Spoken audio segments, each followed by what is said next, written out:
had a poulan sand cast. Most of the oil pumps work the same. Just want to go over the oil pump and fix that. Seems to be a big issue with these older saws, as the leather and rubber seals deteriorate from sitting around, and these little side cavities here for the saw doesn't give you much room to work, and how they got everything in there. And then being sand cast, you can see how everything was casted. Nice machines. The poulan 44, this is the early style oil pump. One thing that always goes on them are these rubber seals. Any hardware store should have them. O-rings. You just want to have a nice tight fit in there.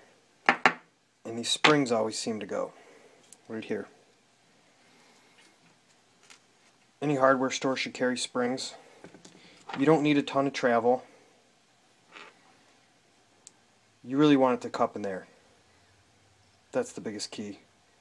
It's conical down below in there, so everything fits together. And you just need 3/16 inch travel, just enough. It's a really aggressive pump, almost an old school piston pump setup, so it really moves the oil.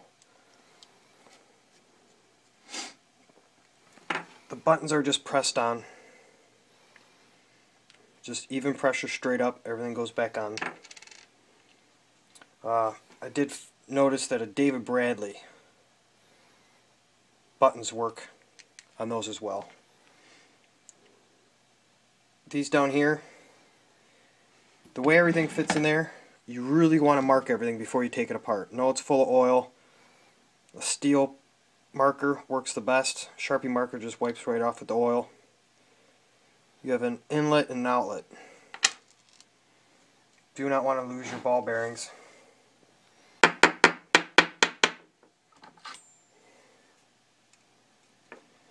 I'm going to clean all these springs off.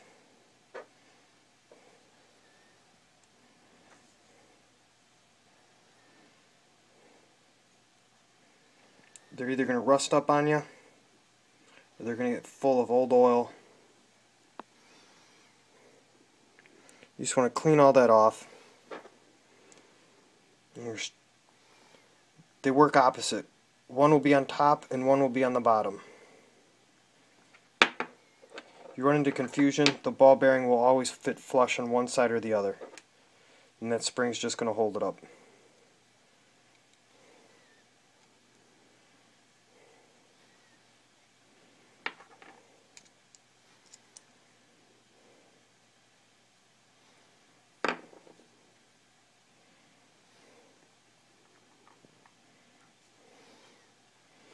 Letting it soak overnight will help too if you want to spray it with some goop. Help clean it out. WD-40 or PB Blast or anything like that. And I'm going to tighten it back up to here. You don't need Loctite or anything like that, just a nice fit. There's not a ton of pressure. This ball bearing was on the outside, this one's going to be inside. Soak it in, push it out. Just an old school setup. Again, make sure you mark these, so when you fish it back up and through there, and try not to bend this brass oil line. If you do, you notice that everything's pretty much even.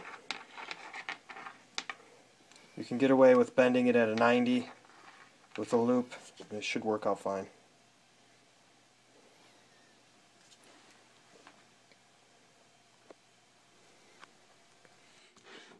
I got the oil plunger back in, everything's done, but I'm going to show you some of the things you'll run into. Oil or the gas tank vent, better off draining the gas tank, especially if you're going to be in there for a while like I was.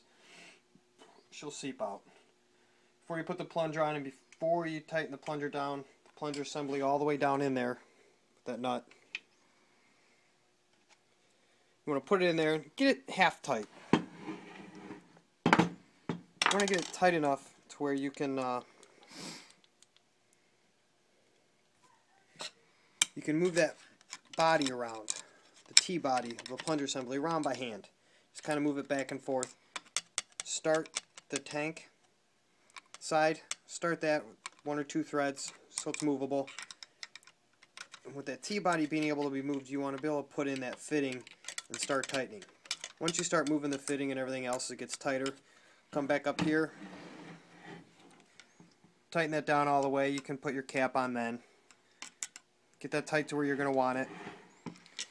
Then you can get in here and tighten this down. Now to be able to get in there, you're going to want to choke it and open up your throttle.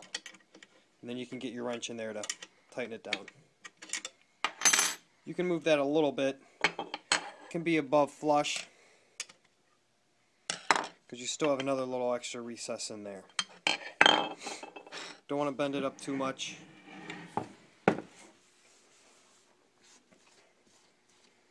And then, like I said before, you don't need a ton of travel because it's a pretty aggressive pump. Hopefully I saved someone some headaches.